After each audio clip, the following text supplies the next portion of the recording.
Welcome to part 3 of exploring Vodun in Benin Republic, and this day I was in Ouidah and I decided to go to one of the most famous temples in Ouidah, which was the Python temple. In Vodun, pythons are very sacred and they're deeply connected to a Vodun spirit called Dan.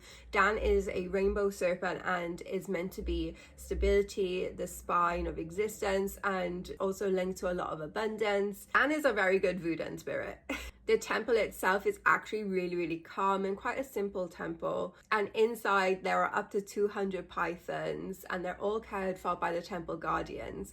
Even if a snake passes away, it has a snake graveyard inside the temple to make sure they are continue to be honored. I did ask, do they have names? And the guy just looked at me like, no, there's like 200 snakes here, of course they don't have fucking names. So not only are serpents related to the Vodun spirit Dan, there is a sacred story attached to this for Ouidah. During a historic conflict, Ouidah was being approached by invading forces. And around that time, a large number of snakes actually came out and scared the enemy.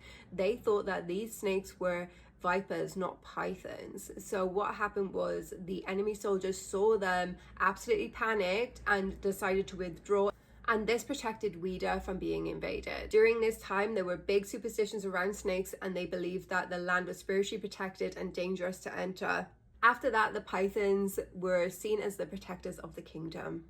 The temple is believed to be over 300 years old, and traditionally the snakes are allowed to just roam around during the night, and the local people will bring the snakes back to the temple in the morning. So they just get to be these local protectors, which I think is really beautiful. Whilst you're visiting the temple, you get to explore all the different areas, but I was also able to hold one of the pythons. So she was a gigantic python. She was a female and she was just so lush. She really cuddled into me and we just had the best time. I really didn't want to let her go.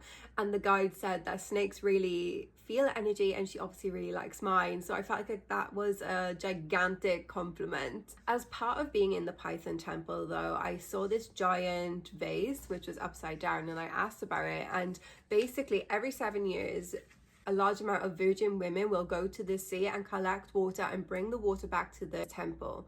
This is where the Vodun priest will create holy water, which is sprayed all through Ouidah in order to chase away any negative spirits. And this takes place every 7 years. And when the holy water has run out, they turn the vase upside down. Again, as you're learning more and more of these experiences, these stories, you just become so integrated into Vodun and understanding and appreciating how deeply spiritual it is and how this has lived in generations for so long, and it isn't that evil horror bullshit that we hear about here in the West. But the day wasn't over, and next I went to a authentic Vodun priest and I had my first ever reading. So I had a reading, a divination with a Vodun priest.